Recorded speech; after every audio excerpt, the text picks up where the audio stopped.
From Hollywood, it's time now for...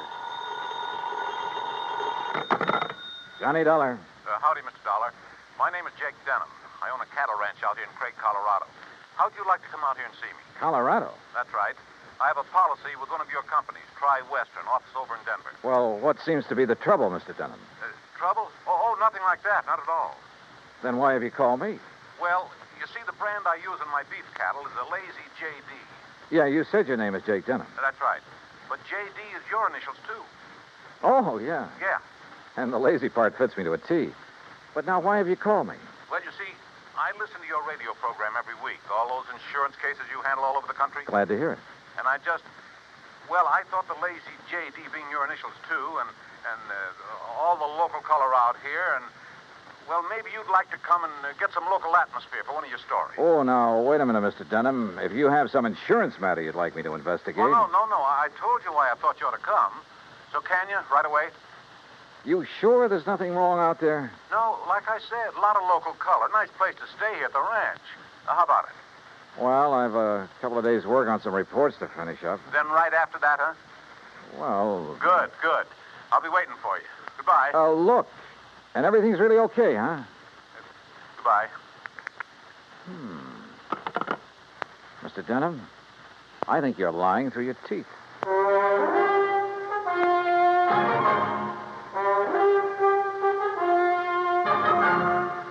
Bob Bailey in the exciting adventures of the man with the action-packed expense account. America's fabulous freelance insurance investigator. Yours truly, Johnny Dollar.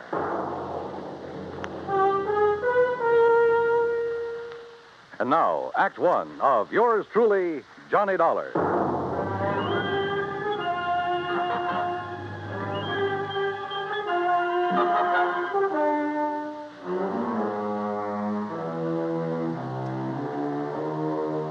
Expense account submitted by Special Investigator Johnny Dollar to the Tri-Western Life and Casualty Insurance Company, Home Office, Denver, Colorado.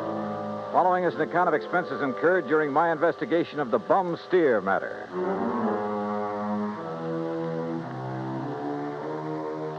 Expense account item 1, 370, long-distance call to Hal Versky, my contact at Tri-Western in Denver. Johnny, good to hear from you. You out in this neighborhood? Nope, still in Hartford. Hal, I want you to okay an expense account for me. Well, now that depends. Listen, do you know a client of yours by the name of Jake Denham? Yes. As I recall, he owns a big cattle ranch over near the little town of Craig. Uh-huh. Carries a straight life for something like 40, 50,000. Well, look, I got a phone call from him begging me to come out there and see him. Oh? Something wrong? He says not, but I don't believe him. Well, have you any reason to think something is wrong? Well, only the half-baked excuse he gave me for wanting to see me. Look, Hal, I realize this is just a hunch, but Certainly sounds like it to me. my hunches have saved your company a lot of dough on occasion. So how about it? Okay. Put it this way. If you run into something out there and clear it up, we'll pay the freight. If not, well, you just go ahead and have yourself a vacation at your own expense, okay? Oh, now, why don't you relax that iron grip on the purse strings for a change, huh? Why? What would you do? Okay. But I warn you, Hal, if this does turn into a case for your company, my expense account is going to knock you right off your feet. Oh, now, wait a minute. Bye-bye. Johnny! It took me nearly 4 days to clear up the reports I had to finish. I wish now it hadn't, that I'd left Hartford immediately. Expense account item 2, $133. Plane fare and all the incidentals I could think of, Hartford to Denver. I got there shortly after 7 a.m. Item 3, $50 deposit on a drive-your-own car, in which I promptly headed north and west on Highway 40. That is, after getting out of the traffic in Denver itself, and believe me, that town has it. The 200-mile drive to Craig was routine, except for the lush green hills, the snow-topped mountains, the vast meadows and forests. Colorful Colorado, they call it, and it sure is. Finally, about noon, I pulled into Craig and stopped at the Cosgrove Hotel for lunch. That's item 4, $350. From the waitress, I got directions to the Lazy J.D. Ranch. About 8 miles south on the Yampa River, just off Route 789. You want some dessert? Oh, no, thanks. This is fine. Hey, you one of the relatives? Relatives? Oh, of course not. You're too late. Too late for what? It was real beautiful, though. Half the town turned out for it, and most of the big ranchers. What are you talking about? Oh, my gosh, it's after 1:30. Look, I'm not supposed to be on duty now, and I got a date with my boyfriend. Hey, well, now... Excuse me, Now, I wait a gotta go. second. Just say the cashier in the lobby. Well, but look, Okay.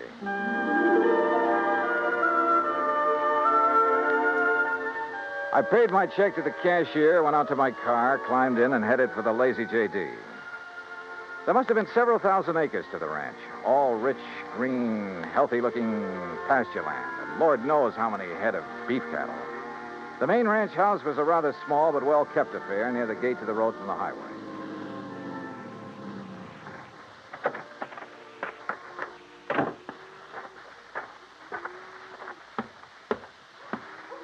And then I saw it. A long piece of black crepe hanging on the doorframe.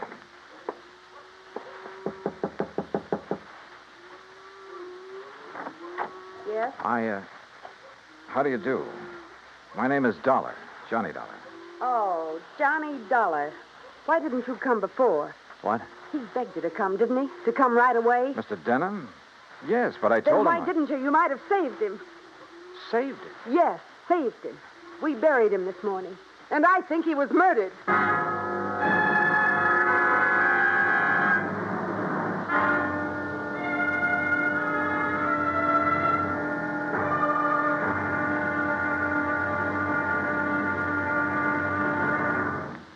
Act two of yours truly, Johnny Dollar, in a moment. The American writer Christopher Morley once wrote, "When you sell a man a book, you don't sell him just 12 ounces of paper, ink, and glue. You sell him a whole new way of life," unquote. Now, that goes double when you give, not sell, a book. But the gift of 550 books to little children increases the legacy tenfold. Near the end of 1960, the employees of the Chase Manhattan Bank started a people-to-people program with such a gift to school children of a town in Tanganyika. That's on the southeast coast of Africa. To give you an idea how the books were received by the children, let me first quote from Francis Bacon. He's an English writer of a few centuries back. He said, "Some books are to be tasted, others to be swallowed, and some few to be chewed and digested." In the past, children in Tanganyika may have done a little tasting and chewing and a little swallowing and digesting. But there's one certain thing. They wound up devouring the books they received from the United States. And they did so much of it that they, the ones in high school anyway, were able to reach the level of English children their age and pass the exams at the same time. That takes a lot of book learning, as they say. Now, the gift of these books from the United States of America may have seemed a small thing to the senders, but the boys in Tanganyika who received them know that they've opened a whole new way of life. They've greatly increased understanding in the classroom of freedom, the right of all men everywhere. And now, Act two of yours truly, Johnny Dollar and the Bum Steer Matter. The tall, beautiful girl standing in the doorway of the ranch house at the Lazy J.D. outside of Craig, Colorado, was dressed in black. The red about her eyes showed that she'd been crying. But there were no tears in them now. Jake Denham was my father, Mr. Dollar. I'm Virginia. And you think he was murdered? Why do you think he called and begged you to come out here? Any idea who might have done it? Yes, Big Mike Craven. Who's he? He owns the Sea Lucky Star and wants to own every other ranch around here, and he will unless somebody stops him. How did your father die? Anthrax. That's what they said it was. I thought that was a disease of cattle. People, too, if they get infected from the cattle. And that's what happened to your father? That's what they say, but there's no anthrax around here. Our ranch is clean. Look, let's go inside and sit down and talk about this. Sure, I'll talk about it. If only somebody will listen. In here, John. Oh, thanks. Are you, all alone? Now that Dad's gone, he and I ran the ranch. Now it's up to me. Sit down. Thank you. Virginia, were you trying to tell me out there that you think somebody tried to infect your herd with anthrax? What would you think? Who was your father's doctor? Dr. Regis Ross from in town. Who are you? Well, my name is Dollar, insurance investigator. Say, you fellows act pretty fast, don't you? Sometimes. Feeling all right now, honey? I guess so. I told the hands that you're in full charge now. They'll take their orders from you. Or from me. Or from... Sure. Sure, I guess that's best. Thank you, Pete. They might as well get used to it, because after we're married... Look, honey, why wait any longer? I know this is a bad time to talk about Yes, it. But I Pete. also know, and you know, that this is no time for you to try to go it alone. But what about your medical school? I'll give it up. This is a lot more important than... Well, you're a lot more important. Oh, look, Jenny, you stalled me for a long, long time. I know, Pete, because I... Don't you see I can run this ranch alone? No. You need me, honey. And I'm here to help you. Do you know how Dad felt? Sure. That all I wanted was this ranch. The same as he felt about anybody else who ever came here. Just who are you, Pete? This is Pete Kermer, Johnny, my fiancé, I guess. That's right. Didn't I see a Kermer ranch on the way out here, a small one? That's right. My pa's. He's Carl Kermer. Well, what do you think caused the death of Virginia's dad? Just what everybody says, Mr. Dollar. Galloping anthrax from that Hereford. Then why did he send for Mr. Dollar to come? I'm afraid we'll never know, honey. Well, I do. It's because he knew something was going to happen to him. Where is that steer now? Buried. On orders from the vet and the state inspector. Mr. Dollar. Yeah? You said investigator. Hadn't you better talk to Dr. Ross? Yeah, I guess so. Want to let me have his address? Sure. I'll write it down for you. And, while you're at it, tell me where I can find the veterinarian. And that state inspector, too. Huh? Sure. Why not? When I left them, a few minutes later, Pete was still making a quiet, but I must say effective pitch for Virginia's hand. Expense account item 5, 10 cents for a phone call to the state inspector. He told me he'd never seen the infected steer on the Lazy J.D., that he was confined to his bed at the time. I called the vet's office, and he was expected back shortly. So I sat around the hotel lobby and glanced over some magazines. And then, in one of them, I found an article that made my eyes fairly pop out of my head. Item 6, I called the vet again. He was in. You caught me just in time, Mr. Dollar. I was about to drive over to the Sea Lucky Star Ranch for dinner. Mike Craven and I are old friends. That's so? Yes, ever since we roomed together at college. Oh, I see. I understand you're the man who spotted the anthrax out at the Lazy J.D. Yes, sir, that's right. Just that one Hereford. How it ever got to him, I'll never know. The rest of that herd's absolutely clean. Got poor old Jake Denham, too. You think he became infected from that steer? Well, how else could it be? Galloping anthrax. Just like that. Doctor, where is that steer buried? Do you know? Yes, I had it buried myself. It's some miles out in the far corner of the Lazy J.D. property. Then phone the Sea Lucky Star and call off your dinner date. You and I are going out to take a look at that carcass. Oh, no, just a minute, young Investigator, did you say you are? That's right. Uh-huh. I suppose you have some authority. What I don't have, I can get. Tell me, Doctor, is there some reason why you don't want me to see the carcass of that steer? No. Well, let's go. Along the way, we picked up two fellows who were handy with pick and shovel. It was almost dark now, so I bought a couple of powerful flashlights at one of the local hardware stores. That's item 7, 925. It took a couple of hours for the two men to dig down to the carcass of the steer, but they finally exposed one flank of the unfortunate animal. Yeah, so you sure planted this critter deep, Doc. But there's part of him. Give us a few more minutes, we'll handle it. No, wait. Huh? Mr. Dollar, come down here into the hole. Sure. Oh, what's the matter, Doc? The color of that carcass. I don't understand this. What are you talking about? Well, this doesn't make sense. The deterioration and putrefaction that always occurs, well, it simply isn't here. You mean it's possible it wasn't anthrax killed this steer?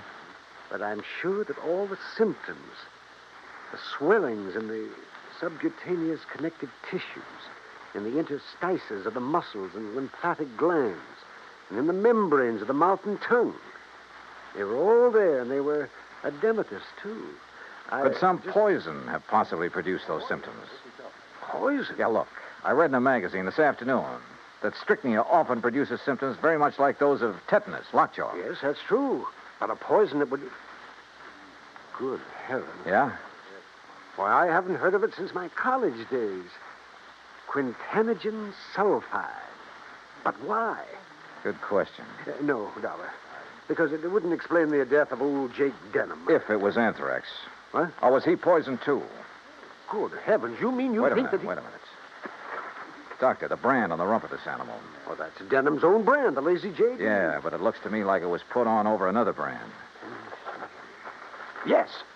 Yes, you're right. Any way of finding out what the original brand was? No. Yes. Yes, Mrs. Dollar. The other side, the inside of the hide might show it. Then, Doctor, you got a skinning job to do. All right. Hand me my bag there, please. Okay, here you are. Go to it, Doc. Thank you. Oh. That poison. How much to infect a man? Well, even a small scratch on the skin could absorb enough to be fatal. No wonder that Dr. Ross... Ross was the one who treated Jake Denham. Huh? Yeah. No wonder we couldn't understand why death came so... Well? No. Can you see what the original brand was? Yes. Yes, I'm afraid so. Let me hold the light a little. Oh. I see. But I can't believe it, Mr. Dollar. Pretty clear, though, isn't it? See Lucky Star. Act 3 of yours truly, Johnny Dollar, in a moment. A couple of 1,000 years ago, the ancient sage Diogenes remarked that all things are in common among friends. Well, he didn't mean that only material goods were in common among friends, but that they shared their troubles as well. For a long time, the United States Armed Forces have been a friend in time of need, during fires, floods, and pestilence all over the world. Many peoples of the earth have come to believe in the friendship which the U.S. military personnel have spread for so many years, and the calls for help they answer in time of personal emergency, a response which has always been immediate. Not long ago, a Korean Buddhist nun was suffering from beriberi, an advanced form of acute malnutrition. But she was living in an isolated monastery deep in the Korean hills and valleys. Her sister nuns contacted the nearest Army Signal Corps relay station, and wheels began turning. In no time, an Army helicopter landed at the station's helipad. American soldiers carried the stricken nun to the copter. She was flown to a waiting ambulance and whisked away to the hospital. Her recovery was rapid, thanks to the United States Army, her newfound friends. Army helicopter men helped in many other ways. Over the 108 islands of the Ryukyus that spread from southern Japan to northern Formosa, Army helicopters are constantly whirling their blades as they hop from one island to another on missions of mercy. They bring food donated by American women on Okinawa, or they bring vital medicine to save a life. They also bring friendship and understanding and freedom, the right of all men everywhere. And now, Act 3 of yours truly, Johnny Dollar, and the Bum Steer Matter.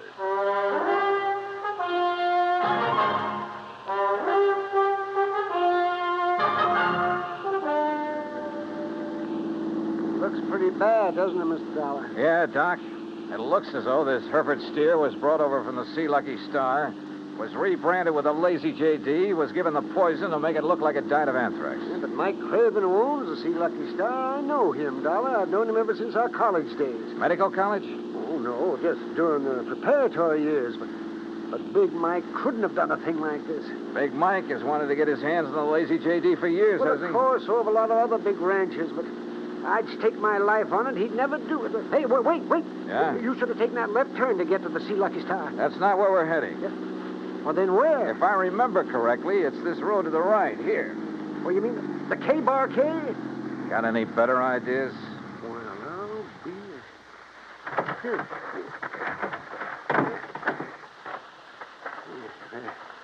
The ranch house is dark. It won't be for long. Would you call this a good ranch, Doc? No, old Carl has been just a hanger-on. He hasn't made the place pay for quite some... What's going on out there? Who is it? Johnny Dollar, Pete. Oh? I want to talk to you. Oh, sure. Door's open. I'll be right down. Come on, Doc.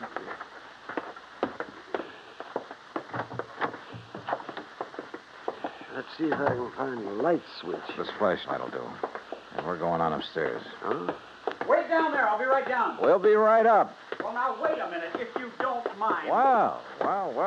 Nice place you have up here. Look, I asked you to wait down. Dr. Cummings. I'm sorry, Peter, but this... How'd you make out with Virginia Denham, Pete? Convince her to marry you? That's none of your business, Mr. Dollar. Now, just what do you want? Pretty nice ranch to get your hands on, that lazy JD. I beg your pardon. Combination bedroom and study, huh? As Virginia told you, I've been going to college. Yeah, medical school. Nice set of books you have here. Of course, I'll have to give that up now. Well, you're going to have to give up a lot of things. What? Where did you get it, Pete? What was the name of that stuff, Doctor? Quintanogen sulfide. What do you know about... Well? I don't know what you're talking about. Then why the marker in this book on toxicology? Marker? That was a foolish thing to do, Pete. A dead giveaway. Yeah, I told you. I don't know what you're talking about. Yep, right here. Quintanogen sulfide. I had never heard of it. You're lying, Pete. No. Giving it to that Hereford was probably a cinch. Listen, you... But how did you give it to Jake Denham? Dollar, that's something you'll never live to know. Oh, look, now, wait a minute. Put the thing away. No. Now stand back. I said, look out, you... Stop! Oh, thanks, Doc. I guess he'd forgotten all about you until you landed that chair on his head. Yes. Now, I suppose I'll have to patch this... patch him up a bit. Oh, absolutely. He'll have to look nice for the trial, won't he, Doc?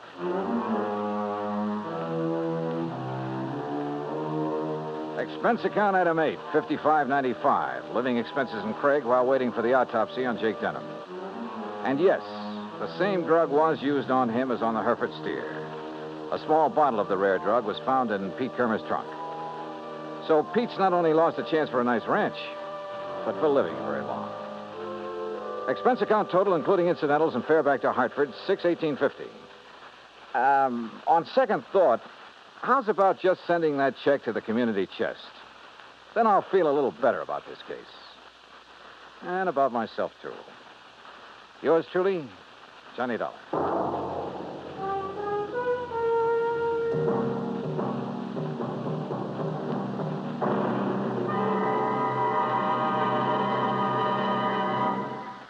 And now, here is our star to tell you about next week's story. Next week, an old ghost town out in Montana.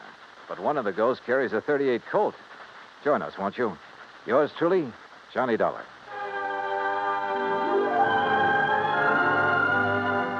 Yours truly, Johnny Dollar, starring Bob Bailey, originates in Hollywood. It is produced and directed by Jack Johnstone, who also wrote tonight's story. Heard in our cast were Virginia Gregg, Gene Tatum, Will Wright, Jack Edwards, Howard McNear, Sam Edwards, and Forrest Lewis. Be sure to join us next week, same time and station, for another exciting story of yours truly, Johnny Dollar. Dan Cumberly speaking.